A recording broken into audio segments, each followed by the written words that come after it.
Está. Entonces, ¿por qué es importante nucleótidos? Porque los nucleótidos son los ácidos nucleicos que forman parte del ADN y el ARN. ¿Qué significa eso? Que ellos son los que participan fundamentalmente en lo que es la genética celular. Es por eso que los estudiamos. Entonces, veamos. Los estudiamos porque ahí tenemos, por ejemplo, un gráfico muy bonito de lo que es el ADN, que es uno de los nucleótidos, uno de los polinucleótidos importantes. Los ácidos nucleicos nucleótidos participan en los procesos en los cuales la información genética se almacena, se replica y se transcribe. Actúan como coenzimas transportadoras de energía, que sería básicamente el ATP. Y aparte actúan como coenzimas en las transferencias de ácidos acéticos, azúcares, aminas y otros compuestos. Ahora, ¿qué son los nucleótidos?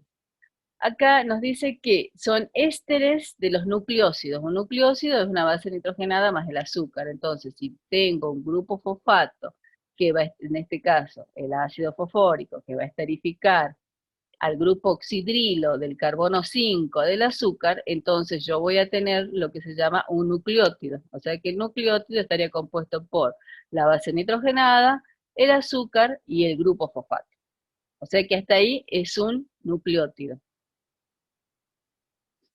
¿Cómo sería entonces? ¿Cómo estaría armado este nucleótido? Primero me hablaba de bases nitrogenadas. Las bases nitrogenadas son derivados de los compuestos heterocíclicos aromáticos como la purina y la pirimidina. Yo acá tengo un anillo de pirimidina. Y acá, esto que ven acá es un anillo que se llama imidazol. Cuando el imidazol se junta con un anillo de pirimidina, se llama el núcleo de la purina. O sea que yo voy a tener las bases nitrogenadas que forman parte de estos dos tipos, del núcleo de pirimidina y del núcleo de purina. Entonces, todos los que tienen esta forma, o sea, un solo núcleo, son bases pirimidínicas, y todos los que tienen esta forma, o sea, el núcleo de purina, son bases púricas. O sea que vamos a tener entonces dos tipos de bases nitrogenadas, las que son las que derivan del núcleo de pirimidina y las que derivan del núcleo de purina. Entonces veamos cómo sería. Si estamos hablando de un anillo de pirimidina, estaríamos hablando de las bases pirimidínicas. Entonces yo acá voy a tener tres tipos de bases. Voy a tener la citosina, ¿la ven? Ven que tiene de base este anillo. ¿Ven dónde está el carbono 1, que no es el carbono 1, sino que ahí estaría ubicado un nitrógeno? Pero ven dónde empieza la numeración del anillo, empieza la base, digamos, del hexano. Entonces, si ahí tengo un primer derivado que es la citosina, se llama 2-oxi-4-aminopirimidina. Ustedes no tienen que saber ese nombre, pero ese nombre les sirve para guiarse por qué se llama así. Miren, ¿qué significa? Que en el carbono 2 tiene un oxígeno y en el carbono 4 tiene un grupo amino. ¿Ven? Por eso se llama 2-oxi-4-aminopirimidina. Es más fácil para cuando la tengan que escribir. Entonces acá yo tengo lo que sería la citosina. Esta que ven acá es la timina. Dice que en el carbono 5 tiene un metil, en el carbono 2 y 4, en el 2 tiene un oxígeno, en el 4 tiene otro oxígeno, por eso se llama dioxipirimidina, y o sea, así se llama el compuesto, 5-metil, 2,4-dioxipirimidina, pero nosotros le decimos timina. Es muy parecido, ve ahí. Ahora, ese sería el segundo anillo de pirimidina que tienen que saber, la segunda base nitrogenada. Y después tenemos el uracilo, que se llama 2,4-dioxipirimidina, y ustedes se van a fijar que en la posición 2 hay un oxígeno y en la posición 4 hay otro oxígeno, o sea que por eso se llama 2,4-dioxipirimidina. Ahora, ustedes no tienen que saber ese nombre. Con que sepan que es el uracilo, listo, y que lo sepan escribir. ¿Ven cómo es el uracilo? Tiene pequeñas diferencias con la timina pequeña, por ejemplo, miren el metilo, el carbono 5, el uracilo no lo tiene. Entonces son pequeñas diferencias que hacen que el uracilo tenga esta posición de oxígenos, la timina tenga estos oxígenos más este metilo, y la citosina tenga el oxígeno y un grupo amino. O sea que estas tres bases se la tienen que saber escribir como fórmula. Entonces, estas tres son las bases pirimidínicas. ¿Cuál es la cuestión acá? Que tienen un solo anillo y tienen estas pequeñas modificaciones que las hacen diferente entre las tres. Entonces, las bases pirimidínicas son la citosina, la timina y el uracilo. ¿Ven? Que están basadas en que en un anillo, solo en un anillo pirimidínico. Ahora vamos con las bases púricas. ¿Qué pasa con las bases púricas? ¿Se acuerdan que habíamos hablado de un anillo que es el imidazol, que viene, se junta con la pirimidina y forma este doble anillo que se le dice purina? Ahora veamos, de la purina van a surgir la adenina, que es una 6 aminopurina, o sea, ¿qué significa? Miren cómo es la numeración en una base púrica. Se empieza desde el segundo anillo, ese es el grupo 1, o sea, la posición, perdón, la posición 1, 1, 2, 3, 4, 1, 2, 3, 4, 5, 6. En el carbono 6 tengo el grupo amino, por eso esta base que ustedes ven acá se llama 6 aminopurina, que es la adenina. Esta también la tienen que aprender así, completa. Entonces, acá nosotros tenemos una primer base púrica que es la adenina.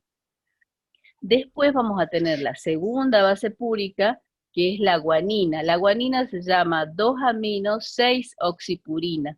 O sea que en el caso de la guanina, en la posición 6 del carbono va a tener un oxígeno y en la posición 2 va a tener un grupo amino. ¿Ven? Por eso se llama 2-amino 6-oxipurina.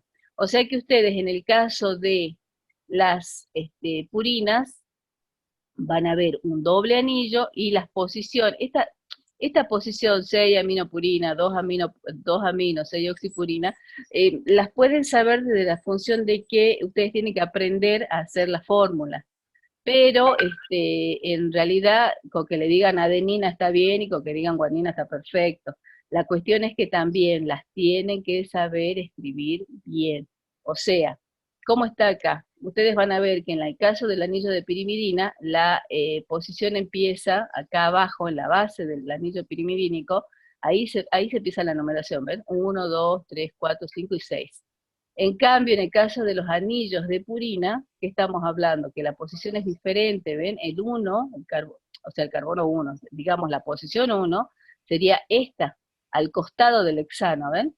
Entonces así va 1, 2, 3, 4, 5, 6, de ahí se saltea el anillo de midazol, 7, 8 y 9.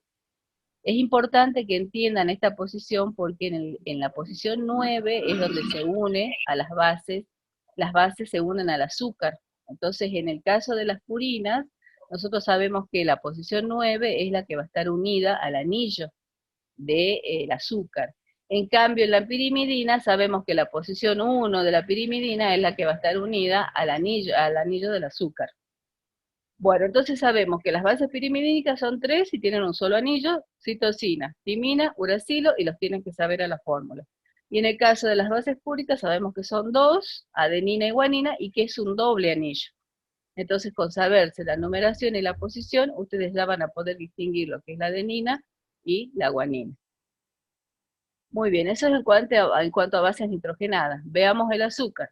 El azúcar es una pentosa, o sea, que sería un pentano, que acá nosotros vamos a tener la posición 1, 2, 3, 4, y 5 es el carbono que queda fuera del anillo. Acá nosotros vamos a tener dos diferencias. Una va a ser la ribosa. ¿La ribosa cuál es? La que tiene en posición 2, o sea, su carbono en posición 2 tiene un grupo oxidrilo. En cambio, la desoxirribosa, ¿qué significa? Que en su carbono 2 no tiene un oxígeno. ¿Ven? Entonces esa es la diferencia entre las dos azúcares. Yo tengo la ribosa, que en posición 2 del carbono tiene un oxidrilo, y la desoxirribosa, que en posición 2 del carbono no tiene un oxígeno. Esto lo tienen que saber porque también cuando escriban una base, un ácido nucleico, tienen que saber escribir bien, ya sea se trate de un ARN o del ADN. Entonces, eso serían las dos azúcares son iguales, son ribosas, nada más que una tiene oxígeno en su carbono 2 en el oxidrilo, y la otra no lo tiene en su carbono 2 en el oxidrilo, que sería la desoxirribosa. Y el último integrante de un ácido nucleico es el ácido fosfórico, que acá nosotros lo vemos, es su fórmula molecular, esta es su fórmula desarrollada, ven cómo se escribe, él tiene 3 grupos oxidrilos libres, por los cuales se puede unir y puede esterificar.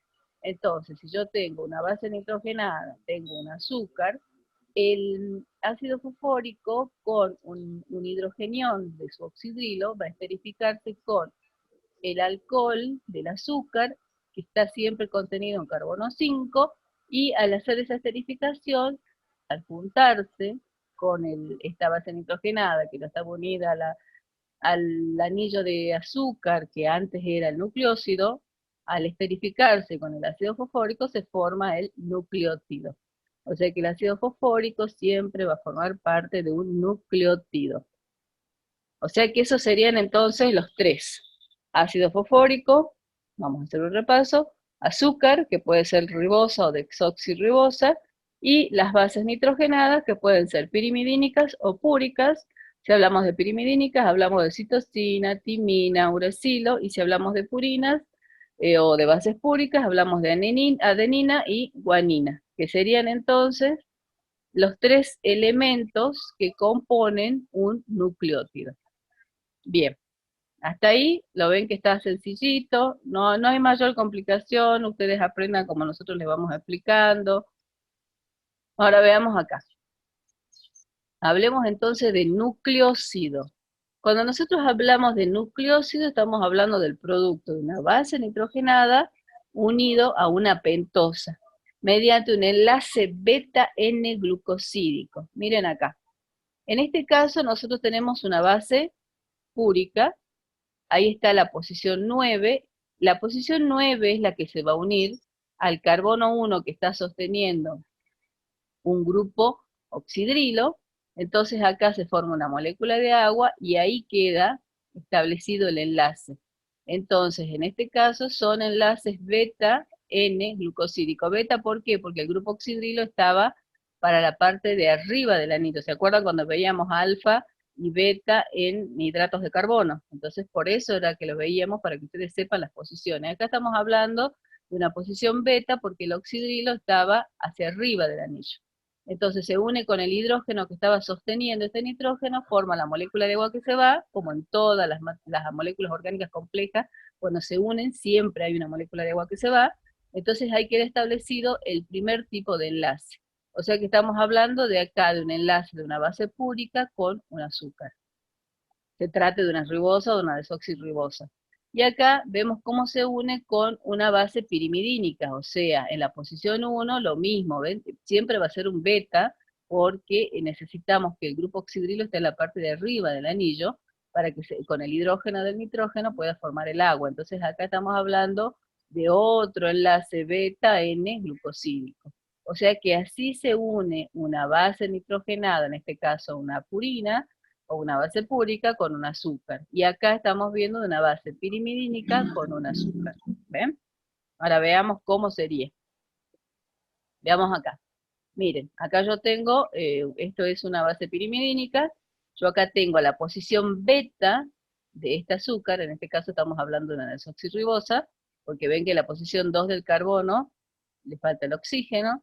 Entonces, yo estoy hablando de una posición beta, acá está el oxidrilo en posición beta, acá está la posición 1 de esta base pirimidínica, ahí está lo que les decía recién, aportando el nitrógeno, su hidrógeno, y este carbono su grupo oxidrilo. Entonces es la molécula de agua que forman, y a partir de ahí se establece el enlace covalente, que es este que está acá, ¿lo ven? La posición 1 de la base pirimidínica con la posición 1 del carbono 1 de este azúcar, ¿ven? Y ahí se establece el enlace. Entonces acá tenemos un nucleócido. O sea que un nucleócido es ¿quién? La unión de ¿qué? De la base nitrogenada con el azúcar. Cualquiera sea la base nitrogenada, cualquiera sea el azúcar, y siempre el enlace se llama beta-N glucosídico.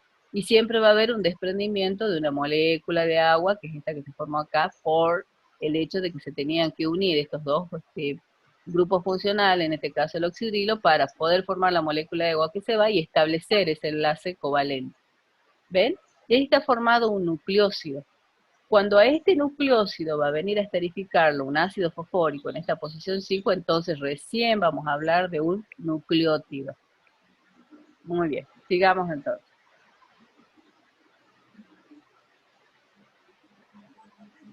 Acá ya tengo cómo se forma entonces un nucleótido. O sea, ¿qué ven acá?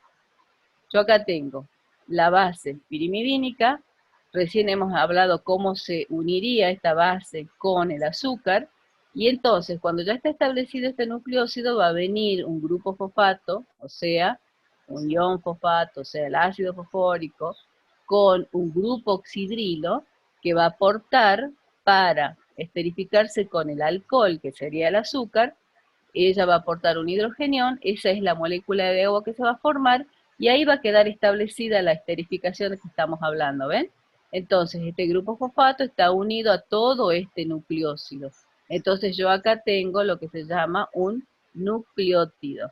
O sea que va a haber un enlace fosfoéster entre este grupo fosfato y todo este nucleósido, y entonces se esterifica la posición 5 de la pentosa, o sea, el oxidrilo que tiene este carbono 5, y entonces se va a formar lo que nosotros decimos nucleótido.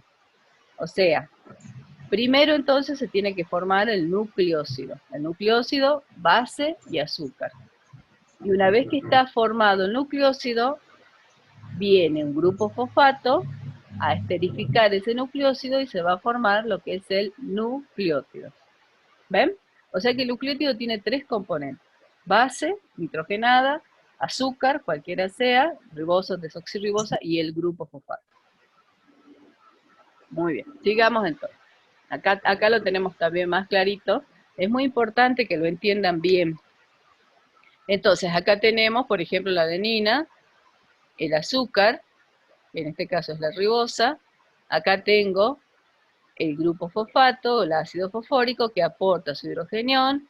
El azúcar aporta todo su grupo oxidrilo, y esa es la molécula de agua que se va. Entonces queda esterificado, ¿ven? En posición 5 queda esterificado el ácido fosfórico. Entonces yo acá tengo un nucleótido, o sea que tengo adenina, el azúcar, la ribosa y el grupo fosfato. Esto se llama adenosina monofosfato. ¿Por qué? Porque estamos con un solo grupo fosfato, que en general lo van a conocer como el AMP. Este gráfico, yo lo saqué de un libro que es muy lindo, que creo que sí lo tienen, no, o sea, no lo tenemos en el aula virtual, pero con un link está, que es el libro de Feducci Canosa, que es el libro de bioquímica. Es muy lindo, es tan lindo como el libro de Blanco, de Antonio Blanco, Química Biológica. Y cualquiera de los dos libros están muy lindos para que ustedes los vean. Entonces, veamos de vuelta. ¿Cómo se forma entonces un nucleótido? Acá que tengo, base nitrogenada, adenina. Acá que tengo, azúcar, o sea, la ribosa. ¿Qué pasa primero? Se une con la posición 9 de esa base nitrogenada, porque estamos hablando de una base púrica. Acá él va a aportar el grupo oxidrilo, entonces acá queda el enlace beta-N-glucosídico. Una vez que yo tengo este nucleósido, que se llama adenosina, va a venir el grupo fosfato, o sea, el ion fosfato, que también algunos libros le dicen ion fosfato, va a venir y va a esterificar en la posición 5 del el oxidrilo de posición 5, y lo va a transformar en el AMP, o sea, el adenosín monofosfato. O sea que es importante que entiendan que en nucleótido tenemos tres componentes: base nitrogenada, azúcar y el fósforo, el ácido fosfórico. Y ya hemos visto cada uno de los componentes. Entonces ahora veamos la nomenclatura. ¿Cómo se van a llamar? A ver, lo hagamos rápido a esto porque si no se va a tornar aburrido. Cuando nosotros hablamos de nucleócido, siempre usamos la terminación idina, ya sea para la timina, el uracilo y la citosina, siempre va a tener la terminación idina cuando solo hablamos de nucleócidos, o sea, sin fósforo, sin el ácido fosfórico. Y ya cuando están esterificados con el ácido fosfórico, hay algunos autores que le dicen ácido y el nombre, por ejemplo, timidílico, iridílico, citidílico, y si no, directamente se le dice timidina, 5 monofosfato, o sea, TMP, UMP o CMP. Y lo mismo para las bases púricas. Si es la adenina, si es un nucleócido, se le dice adenosina, o sea, la terminación osina. Lo mismo para la guanina, la terminación osina, si estamos hablando de nucleócido. Pero ya cuando son nucleótidos, o sea, cuando tienen el grupo fosfato, se le dice adenosina, 5 monofosfato o AMP, si tiene un solo grupo fosfato. Si tiene dos grupos fosfatos, será adenosina difosfato, entonces será el ADP. Y si tiene tres grupos fosfatos, será el ATP, o sea, el adenosin trifosfato. y así todos los demás. Todo esto está en la cartilla, así que no se preocupen por las nomenclaturas, lo importante es que sepan reconocer cuando se trata de un nucleócido y cuando se trata de un nucleótido, que acuérdense que el nucleótido está siempre esterificado por el ácido fosfórico. Ahora bien, pasemos entonces a hablar de uno muy, muy importante que es el ATP. El ATP es un nucleótido y es uno de los nucleótidos fundamentales en lo que se llama la obtención de la energía celular. Está formado por una base nitrogenada que es la adenina, la ribosa y 3 grupos fosfatos, por eso es ATP, adenosín fosfato. ¿Qué pasa con el ATP? En el ATP está almacenada la energía, entre los grupos fosfatos está almacenada la energía, y esa energía es la que utilizan el resto de las células, el resto de las células para su trabajo celular. Cuando necesitan energía, lo obtienen de cada uno de los enlaces de los grupos fosfatos que tiene el ATP. Por eso es que es tan importante el ATP. Cada vez que se necesita energía, se libera un grupo fosfato, entonces de ahí se obtiene la energía. Por eso es que el ATP es absolutamente importante y el básico en lo que es la energía celular. Ahora veamos. Veamos cómo se va, veamos cómo se va a formar un ATP. Espérenme acá. Miren, acá tenemos adenina. Está la adenina, viene el azúcar, en este caso la ribosa, esterifica en la posición 9, se une en la posición 9, tengo un enlace N-beta-glucosídico, viene el ácido fosfórico u ortofosfórico, esterifica el oxidrilo de posición 5, y hasta ahí tengo el adenosín monofosfato. Viene un segundo, tengo el adenosín difosfato, o sea el ADP, y viene un tercero, y ahí tengo el ATP. ¿Ven? Ahí tengo formado tranquilamente lo que es el ATP. ¿Qué tengo acá? Adenina, ribosa, que se formó con el enlace N-beta-glucosídico. Después que vino un grupo fosfato, esterificó en la posición 5 a un oxidrilo. Después vino un segundo ácido fosfórico, se junta con este que ya estaba establecido en este ácido nucleico, y después vino un tercero. Entonces yo acá tengo el adenosín trifosfato. En cada uno de esos enlaces que hay entre los fosfatos está contenida la energía. O sea que cuando las células necesiten energía, estos grupos fosfatos por hidrólisis se van a separar y entonces ahí va a quedar liberada la energía que utiliza la célula para cuando necesita formar en procesos de síntesis o anabólicos, cuando necesita formar otros componentes. Entonces, ¿qué vamos a decir de la molécula de ATP? Que son moléculas que transportan la energía, o sea, la tienen contenida, en ella está, acá en estos enlaces, está todo lo que es la energía que necesitan las células. Entonces, acá tenemos la adenina, el azúcar y los grupos fosfatos. Además del ATP y del ADP, también las que contienen mucha energía es el GTP y el GDP, o sea, la guanosina, el guanosin trifosfato y el guanosin difosfato. Esos también dan mucha energía. Entonces miren acá el dibujito. ¿Qué pasa? Cuando se desprende un grupo fosfato, ¿ven? Cuando se separa por hidrólisis, nosotros ahí tenemos energía liberada. Esa energía liberada va a ser utilizada en algún lugar de la célula, la va a necesitar para a lo mejor formar o hacer algún otro tipo de reacción, esa célula. En general son procesos endergónicos, o sea, necesito energía. Ahora, cuando acá, por ejemplo, cuando se vuelve a armar este grupo fosfato, ahí se utiliza de vuelta la energía y vuelve a ser ATP. O sea que este grupo, el ATP, constantemente está armando y desarmando con sus grupos fosfatos, o sea, se separan por hidrólisis, libera energía, se vuelven a juntar y vuelve a necesitar energía. Entonces el ATP es la molécula transportadora de energía, la más importante y la fundamental de las células. Las células utilizan el ATP para todo su trabajo celular. Entonces acá ustedes ven que un ácido nucleico que es muy importante, uno de los más importantes. Veamos cuáles son las funciones del ATP. Energía. En la respiración celular, la célula forma ATP en los procesos de degradación o catabolismo y los utiliza en los procesos de síntesis o anabolismo. Era lo que decía, cuando se degrada, cuando se desarma por hidrólisis y se separa un grupo fosfato, ahí se libera energía, que va a ser utilizada para los procesos anabólicos o de síntesis. En el transporte activo de sustancias fuera y dentro de la membrana celular, transmisor químico, transmite señales químicas, permite que los tejidos y las células se comuniquen entre sí. Es fundamental también en la contracción muscular, porque ayuda a que la actina y la miosina realicen la contracción muscular. En el mantenimiento estructural es un papel importante en la preservación de la estructura celular y interviene fundamentalmente en la síntesis de ADN y ARN porque forma parte de la construcción de estos ácidos nucleicos. Cuando ellos son ácidos nucleicos, el ATP es parte fundamental de su armado. ¿Por qué? Porque sabemos que tiene la base nitrogenada, el azúcar y el ácido fosfórico. Ahora veamos otros mononucleótidos sumamente importantes y que intervienen también en todo lo que sería el mecanismo celular, todo lo que es trabajo celular, que sería la nicotinamida mononucleótido, el flavin mononucleótido y la coenzima A.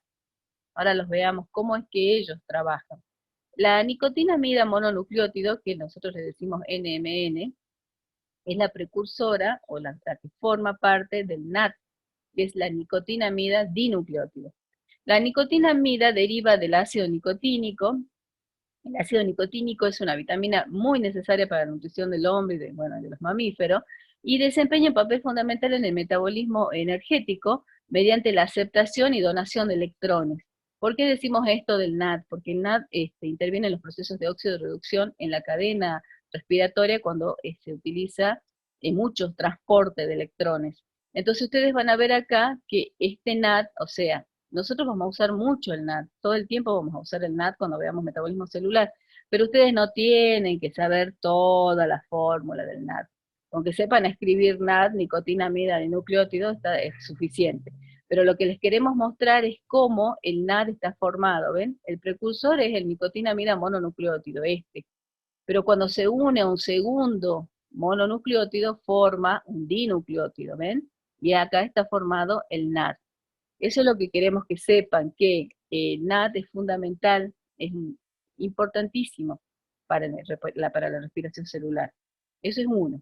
Veamos el otro. El flavin mononucleótido. El flavin mononucleótido tiene a la riboflavina unida a un grupo fosfato y ustedes van a ver que luego se une a otro, ven acá, a otro ácido nucleico y forman lo que se llama el FAT, o sea, el flavinadenil dinucleótido. El FAT también interviene en los procesos de oxidorreducción y es fundamental en la cadena respiratoria, fundamental, tanto el NAD como el FAT.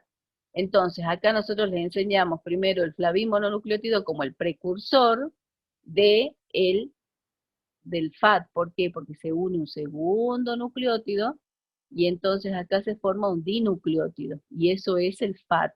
O sea, tampoco es el que le estamos diciendo que ustedes tienen que aprender toda la fórmula química del FAT, no, pero sí tienen que saber que el FAT es absolutamente importante, igual que el NAD, en todos los procesos que son de óxido de reducción y que intervienen en todo lo que sea metabolismo celular.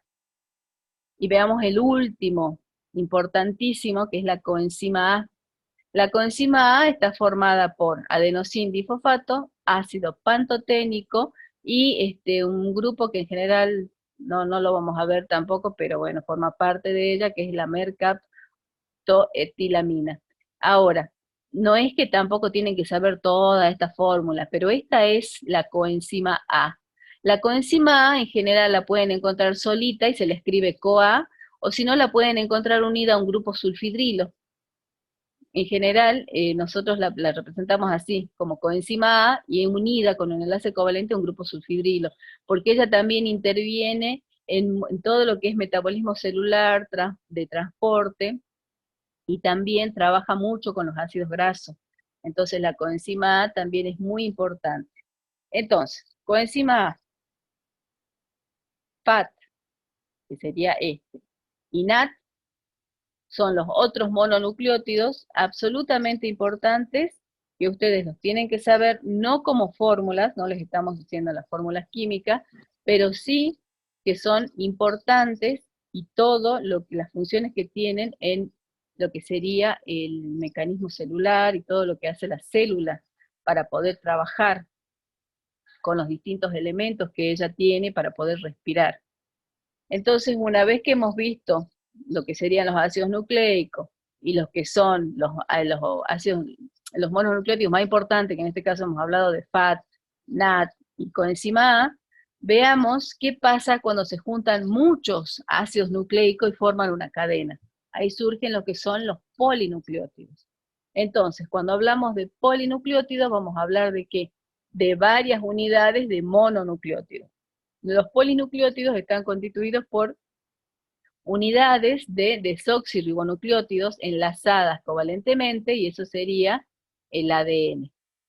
Y si hablamos de bases nitrogenadas, ribosa y ácido fosfórico unidas en cadena simple, estamos hablando de el ARN. O sea que los polinucleótidos, ¿qué serían? Varios ácidos nucleicos o nucleótidos unidos entre sí. Ahora, veamos quiénes son. En este caso nos están diciendo dos importantes. Estamos hablando de dos importantes, el ADN y el ARN. Veamos, ¿cómo se forman?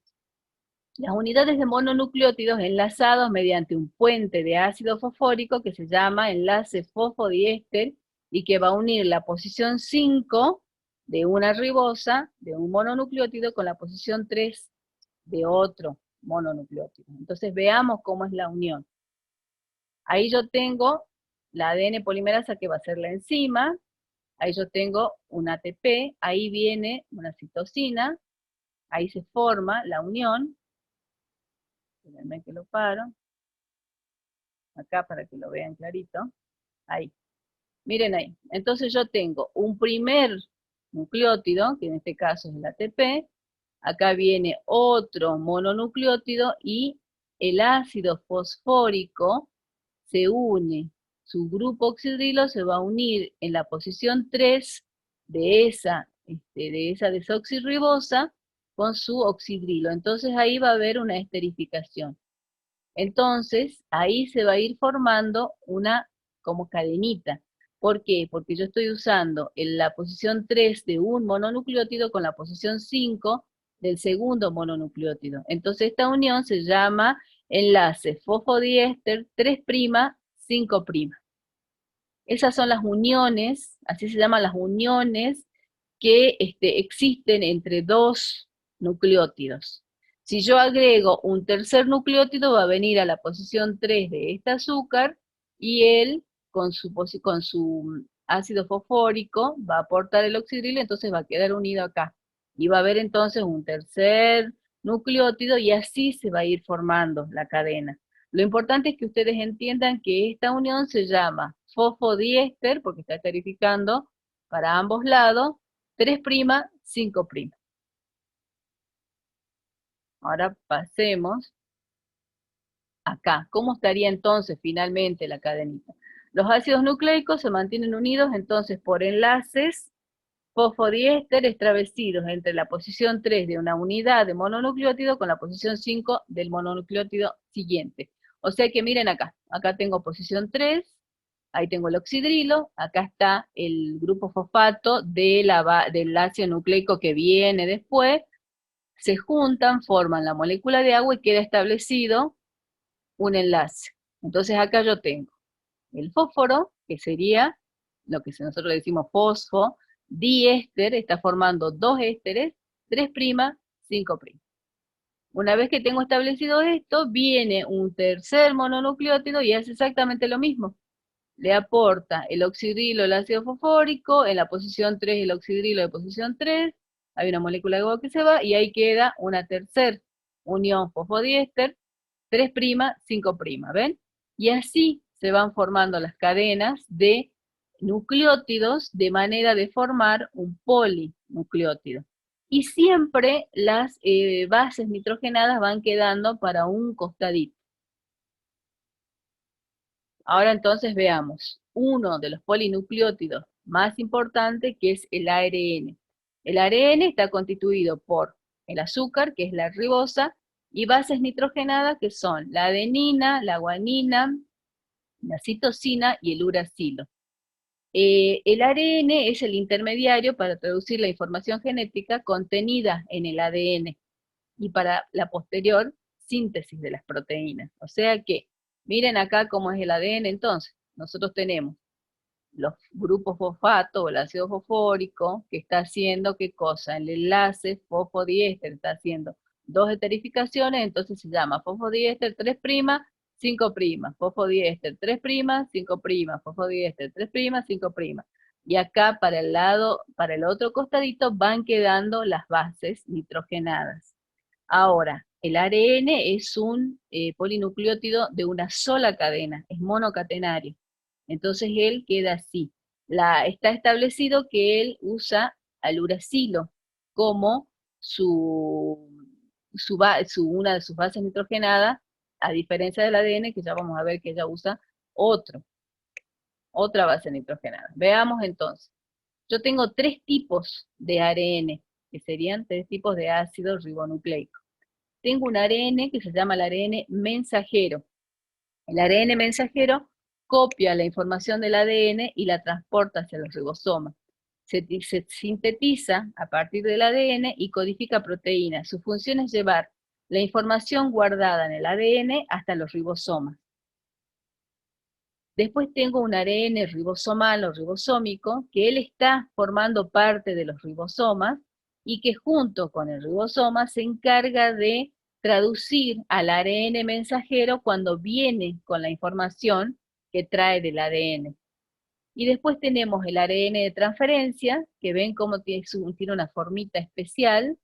Él se encarga de transportar los aminoácidos libres del citoplasma al lugar de la síntesis de proteínas, participando en el proceso de activación de los aminoácidos. Por eso él trae un aminoácido acá en su extremo, trae un aminoácido para ingresarlo en el ribosoma, según la lectura que este ARN ribosomal junto con el ribosoma hacen del ARN mensajero que trajo la información. O sea, estos tres tipos de ARN, tanto el mensajero como el ribosomal y de transferencia, son absolutamente importantes en lo que es la síntesis de proteínas, o sea, cuando traen la información desde el ADN, desde el núcleo de la célula, y lo tienen que llevar al ribosoma para que se sinteticen las proteínas. Esto es importante, hasta ahora con que sepan los conceptos básicos de ARN, suficiente, pero esto es importante, nosotros lo vamos a ver muy bien cuando veamos genética, al final del capítulo ya de metabolismo celular. Es muy importante que sepan los tres tipos de ARN. Entonces ahora pasemos al ADN. ¿Qué pasa con el ADN? El ADN es de doble cadena, o sea, no es monocatenario como el ARN. El ADN tiene doble cadena. Es un polinucleótido que está constituido por un azúcar que es la desoxirribosa, y las bases que va a utilizar son la citosina, la guanina, la adenina y la timina.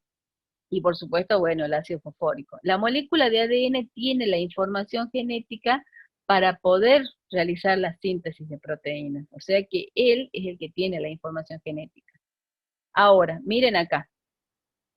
Cuando el ADN tiene que formarse, ustedes van a ver que él se junta con las bases nitrogenadas que quedan en el centro, o sea, se hacen los enlaces fosfodiéster 3', 5', 3', 5', y las bases nitrogenadas van quedando para el centro. Y lo mismo la cadena que se le enfrenta, que es una cadena antiparalela y complementaria. O sea que acá van a quedar establecidos entre base y bases nitrogenadas enlaces puente hidrógenos, ¿ven? Acá hay de 3, que entre la guanina y la citosina, ¿ven? Acá tengo 3 y acá tengo doble. Acá les explico en la otra diapositiva. Miren acá. Entonces, la doble hélice está formada por las dos cadenas, que acá estamos viendo, las dos cadenas de ADN complementarias, o sea, siempre va a ser adenina-timina, guanina-citosina, y son antiparalelas, o sea, de este lado van a ir los enlaces 3', 5', 3', 5', y de este lado van a ir 5', 3', 5', 3', o sea, antiparalelo, y acá ustedes van a ver que entre la adenina y la timina hay un doble enlace, mientras que entre la guanina y la citosina hay un triple enlace, ¿ven? Este enlace es como más fuerte que esto. Estos son enlaces muy débiles, pero como están protegidos, ven acá por todos estos enlaces fosfodiéster, entonces como que las bases nitrogenadas realmente están bien resguardadas. Acá ustedes van a ver, estas son las medidas, esos son Armstrong, son medidas exactas, no pueden tener otra medida. La adenina y la timina tienen que tener esa medida de distancia entre ellos porque cualquier alteración, ustedes saben, es ADN, cualquier alteración nos va a producir una alteración a nosotros.